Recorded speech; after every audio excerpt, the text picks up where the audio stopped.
Hey guys, so I thought I would do a super quick video. I do get this question asked a lot, and I thought maybe I would just do a video about it and it would answer it. So a little bit about my drawing setup. It has changed many times over the years. Right now it is in my bedroom, so that I can easily draw at night if I'm up in the middle of the night, whatever. I do have a table that comes from Hobby Lobby. It goes up and down. If I'm working on multiple projects, I will put a project on this type of board so that I can remove it. I do not use anything thinner than this because I don't want any things under my paper to give me weird lines in my drawing. I have got a ring light. This is what I hook up to do my time-lapse videos with my cell phone. I have my tripod for my tablet here for my reference photos. I also have a true to size reference photo so that I can make sure that everything's proportionate as I draw. This is a clip-on light that I use because if it's daytime, I don't need it as bright, or if it's late at night and the husband's asleep, I don't need it as bright either. This is where I use to stick the pencils that I'm currently working with. So if I'm working on like this girl's face, I had to keep using the same colors over and over, so I'll just stick them in this thing, and that's how I know what colors I got to choose from for an area. This is an Alex cart. I have another one that has my backup pencils, but these are the ones that I use almost every time that I draw. I do my shavings here. I don't have a fancy thing. I use one of these pencil sharpeners because it gives me the sharpest point possible without breaking my pencil, so I just leave that there.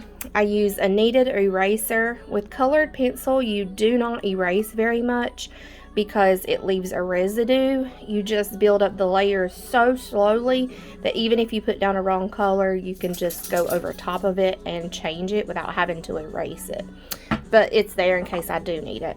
Mainly what I use this for is like when I'm drawing, there'll be residue that I get on the paper, and so that's what I mainly use it for, because as I work my hand over it, I can smear that a little bit. When I draw, you'll always see that I use a napkin under my hand. That is to avoid the transfer of oils from my hand onto the paper, because if that gets on there, it will resist the colored pencil, so don't want that. I always use a boar hair bristle brush to swap away pencil dust or eraser shavings or anything as I work, so you will see this a lot in the videos. This is an absolute must-have every time I draw. So the top drawer of my little container holds the pencils that I'm using for that particular project. If I pull a pencil out that I'm drawing with it, it always goes into this bucket, because if I think, I wonder what pink I used, this has got a whole lot less of a selection for me to have to figure out than if I go down into all my other drawers. A couple of tools that I absolutely must have with every drawing. This is a Zero Mono eraser. It's a really fine point eraser, if I can get it to focus. And it's a clickable thing like a colored pencil, so I can cut it off when I get it dirty. I use this for highlights. The next thing is, this is a slice retractable knife. They've got different ones. Some of them you have to hold to use. This one stays open. I only use the very tip of this. Hope you can tell. This is what I use to scratch hair or to put highlights in. It is not, I can touch it and it doesn't cut me. I'm sure if you bared down on it, it would cut it, because I do use that to cut my eraser. But I just use the very, very tip of this to scratch the paper. And it's not a very deep scratch. It just, I build up so many layers of colored pencil that it will scratch away what I'm working on. I'll show that in another video. So these are the pencils again that I'm using with this project. So my top drawer is my Faber-Castell Polychromos pencils. I do have a complete set. This is all of the ones that are in use. You can tell I've got some here that's about to be out. I do use them until I can't physically hold on to them anymore, because these pencils are expensive. I have another container that has all of my backup pencils, but these are all of the ones that's in the set. So I like them like this. I have had them in these types of things before where you flip it up. It's just a pain in the butt for me about having to put it all back, and I like it this way because I can just roll them, look for the color, and then when I'm done with this project, I throw all the pencils back in the original drawers to start over again. So this is my Polychromos pencils. These are an oil-based pencil. In the beginning when I started drawing, these are the only ones that I used so that I could learn how they behave. Now, like on this drawing, especially with skin or if there's a lot of blended areas, I use a combination of Faber-Castell and Luminous pencils, and those are in my next drawer down. The Faber-Castell pencils are your detail pencils. These are really creamy. That's the only way I can think of to describe it. That when you color with it, it's creamy, so you can't do fine details with these. These are my go-to with a lot of shading, because if I try doing shading with these, with it being oil-based and they don't blend out really well, it shows. These are a much finer point. They do have some really cool colors in these that I don't have in my other sets. These particular colors for skin. This is, if I do skin, these are the ones that I'm using. Like, see, you can tell the ones that I've used a whole lot of in here.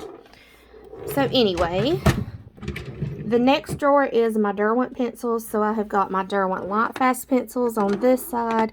These are my Derwent Studio pencils, and these are my Derwent drawing pencils.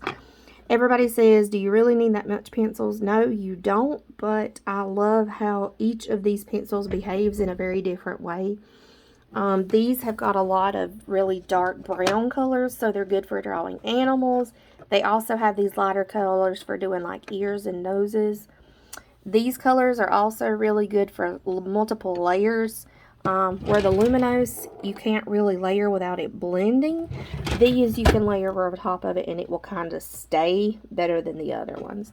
These Derwent drawing pencils also have a lot of good earth tones and things that you need for landscape drawing. And my bottom drawer, I'm out of breath.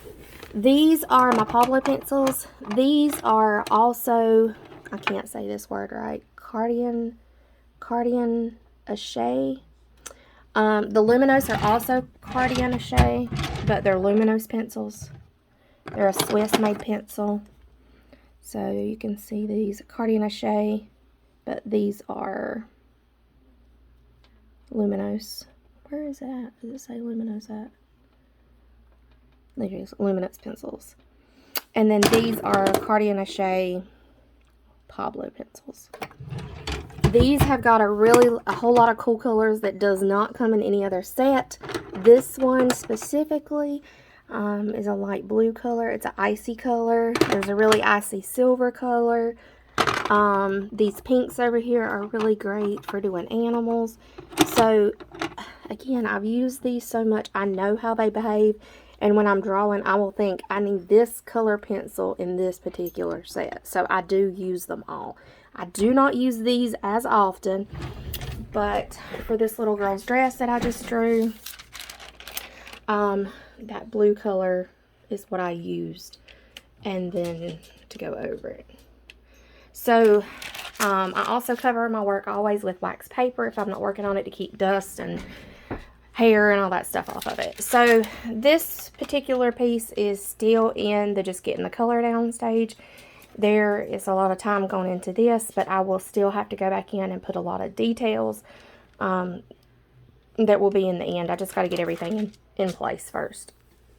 So I hope that answers your questions. Yeah, that's a little bit about my drawing space.